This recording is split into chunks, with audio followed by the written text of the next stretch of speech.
And we're looking up and down the schedule now. Of course, ETSU beat VMI 45-10. Neither of us watched that game. I'll be completely honest. You got this. You got this Georgia Auburn game, the Deep South's oldest rivalry, 20-10 win for the Bulldogs. Jeffrey and I just did a little bit of our running our mouths on the Georgia Bulldogs a little bit. Yeah, it's getting nasty down there in Auburn. Let me tell you, it's not good. They had a captain on that team, I think, end up leaving the program for whatever reason. Damari Alston. Was that their running back?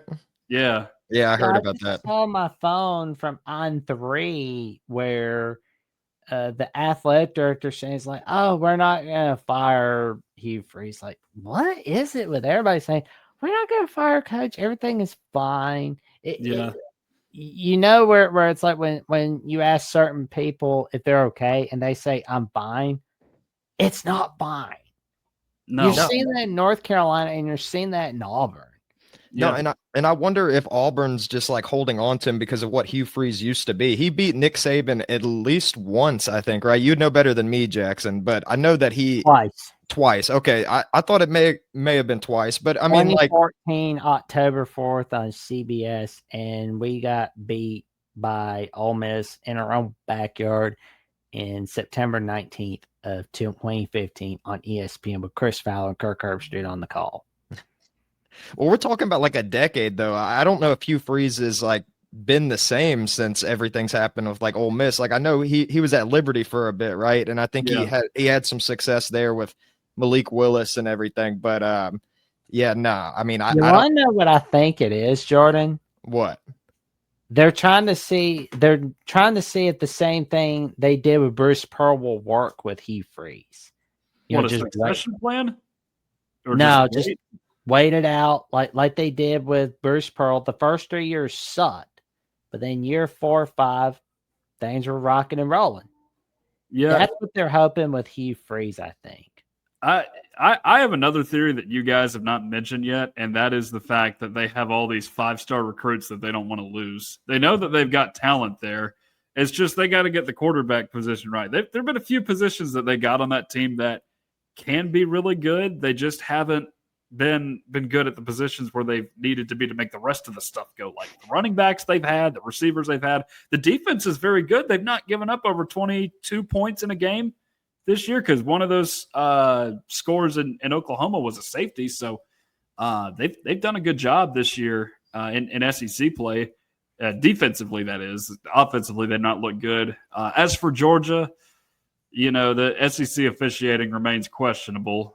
Ken Williamson putting on a real masterclass with that timeout. The no timeout call there, I guess you could say, from him to Kirby Smart. So thankfully that had no impact on the game as Woodring missed the field goal following.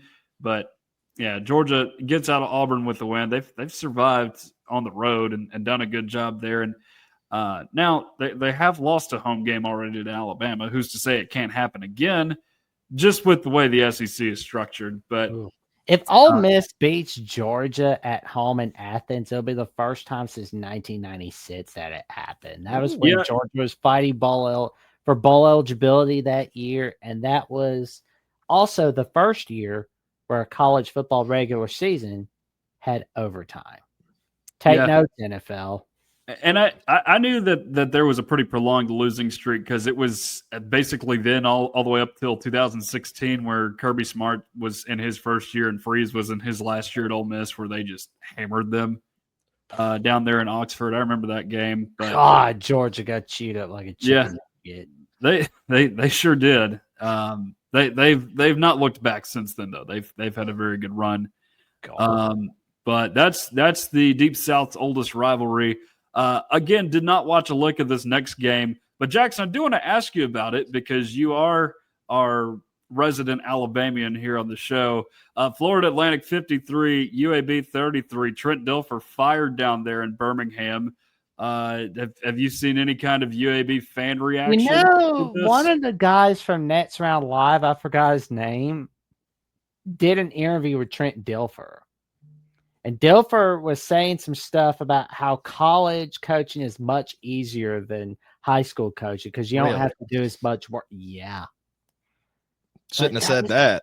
Like what a moron. Like it's like you should have just gone back to your cushy job at ESPN. Honestly. Well, it was crazy that he even got a head coaching job to begin with, considering like his only experience was high school coaching up until that point. Like he walked out of the studio at the ESPN, went straight into high school, and he did well there. Did very well. Stayed. Yeah, he should have stayed. But to say that college is easier than high school, I'm pretty sure any high school coach in the country would tell you that's not the case. Yeah, it's like when people say that they're going into business so that they can have more time off. That's not how it works owning a business. You don't go thinking that you can just take off any day you want. That's not how you're going to make a business grow. That's a bad look right there when you're saying on an interview that, oh, well, college coaching is much easier because you don't have to do as much work. Yeah, okay, let's see how that works, buddy boy. Go ahead. I was going to say plus too, like how many coaches have we heard of the NFL like say that they don't want to go to college football because they don't want to deal with the recruiting and all of that? Yeah, I mean, like Bill Belichick going to North Carolina, all that stuff about where he said, oh, I love North Carolina. My dad was at North Carolina. That was a good PR story, first off. The only reason why he took that gig was just to go, screw it, I'll take anything. I'm sick of being at the house all the time. Yeah, I get that vibe as well. And then the other thing too with Trent Dilfer that I was thinking of was that press conference where he had his grandkid up there. And he's like, "This isn't Alabama." That's not a good way to treat a job when you're trying to make your way into the head coaching ranks, potentially in the Power 4 level. So that's that. There's a good reason why he got fired. I don't think they did better than 4-8, maybe 5-7 there in his. They went back to sucking like they did before Bill Clark. Honestly, when Bill Clark retired, what they should have done was made sure that he was part of the searching team, because I think he would have known who to get and who not to get for UAB. All right, Jackson, this next one's for you. Alabama 27, Missouri 24. Ooh. That's a good one. I mean, because like honestly, the defense was clutch. Ty Simpson made clutch throws. Like Kevin Riley stepped up in a huge way against the Missouri Tigers. I mean, you look at that 7-minute, 30-second mark in the fourth quarter. 3rd and 11, Justin Jefferson was moving on up, making that stop. And then the rest of that Alabama defense on 4th down, where Missouri was making a fake punt, the rest of that Bama defense was finally getting a piece of the pie, stopping them short of the 1st down. And some people were, if it had worked for Missouri, well, they were smart. A lot of people were like, that was a bad move. But I mean, the way I look at it, in the big games, you should always go for it, no matter with 5 minutes left in the game, 7 minutes left. I mean, what have you got to lose? You're going against the Alabama Crimson Tide. You're going up against like an Ohio State or somebody like that. Take your chances. Take your chances. What have you got to lose? I mean, people are going to call you. Let them. Don't move on to be mad about something else. That's just how it goes. And that clutch interception at the from Dijon Lee, humongous. And that's a guy that, and Tucker, you and I went with Rock and Rant on CFB Express. That's a guy to watch out for on defense. He's a key guy to look out for. No one's talking about him, but they will know his name after this season, and they very well should. And with this win, Alabama ends the 2nd longest active winning home streak in college football. Missouri had it, and with Indiana beating Oregon, Oregon no longer has the longest active home winning streak. Alabama and Boise State both share that stat with 15 consecutive wins at home. Last time Alabama lost at home, of course, was in September 9th, 2023 against the Texas Longhorns. Yeah, and we don't think of that as a super long one just because of some of the things that people have built up over time with the win streaks. But it's an impressive win streak by Alabama. That's one of the things Kalen DeBoer has done really well. And then with Mizzou, too, it's just like I think Blake Topmeyer of USA Today put out an article earlier in the week leading up to that Bama game where it's just like pretty much all of Mizzou's SEC accomplishments are followed with "yeah, but," and it's kind of accurate if we're being honest. Like you look at the SEC East when Mizzou was good, Florida and Tennessee had down years in those years. Kentucky and Vanderbilt are going to be Kentucky and Vanderbilt. Arkansas had a lot of really down years in those years. South Carolina had some down seasons as well. Georgia only had 1 year where they got beat by Mizzou in that run, and back in 2013. That's the only time they've lost to Mizzou. That was when they lost to Vanderbilt in that one. Yeah. And they beat South Carolina. Miracle of Jordan Hare. Yep, Miracle Jordan Hare. Vern Lundquist lost his throat for a little bit on November 16th, 2013. And also lost by Clemson. Oh, yeah. Week 1. Do you have all this information on file, Jackson? Yeah, it's a crazy memory here. I remember watching those games. Tucker's the score guy. I remember a lot of them too. I do remember a lot of SEC football, but it only goes back to 15 years, but that's just about as long as I've been watching. But good win for Alabama, and I'm sure we're going to discuss more about that game as we go on in the show. Just 2 more for us this week that are actually on the schedule. Texas beating Oklahoma 23-6. Defense reigned supreme in that game, as you would expect. Arch Manning, not an incredible game, at least statistically. They had a punt return touchdown in that game, too, I believe Texas did. 3 interceptions from John Mateer. You can chalk that up to him just not being 100%. I'm sure he's going to look better when he comes to Tennessee. There we go. I mean, it's going to be ready to rock and roll. Yeah, absolutely. And then lastly, you got A&M in Florida. A&M winning 34-17. Billy Napier cannot win big games on the road. It's tough for a lot of coaches to do it, but he's been there for 4 years now, and he's only got, 2 wins over 5 and 7 teams as his best wins on the road as an SEC football coach. That's not saying much. Yeah, and I think he has a losing record too, if I'm not mistaken, like overall since he's been the head coach. Yeah, that'd be right. Not done well on the road. I think A&M is sneaky good right now, but I'm always hesitant with Texas A&M because there's going to be losses somewhere with the Aggies. So we'll find out as we go on through the season.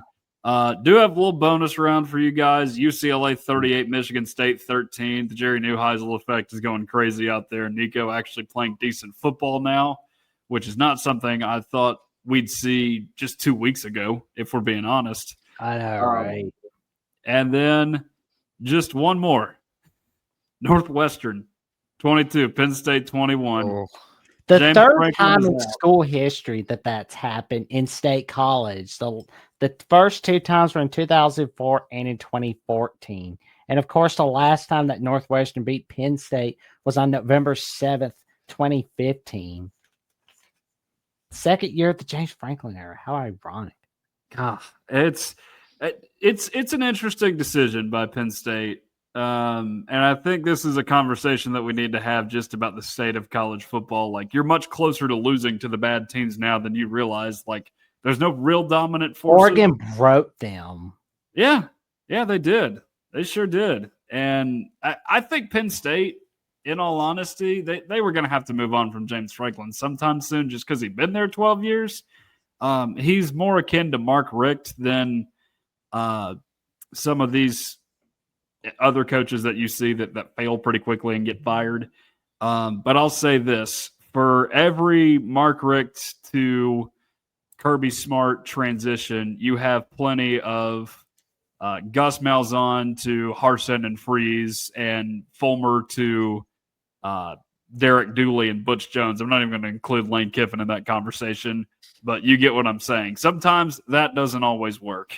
Well, the thing is with like Penn State is I think there's such a national they're so nationally recognized that they're going to easily find a coach to come in. And like James Franklin, I mean, everything that he did at Vanderbilt, I mean, he overperformed like crazy there, like having back-to-back 9-win seasons.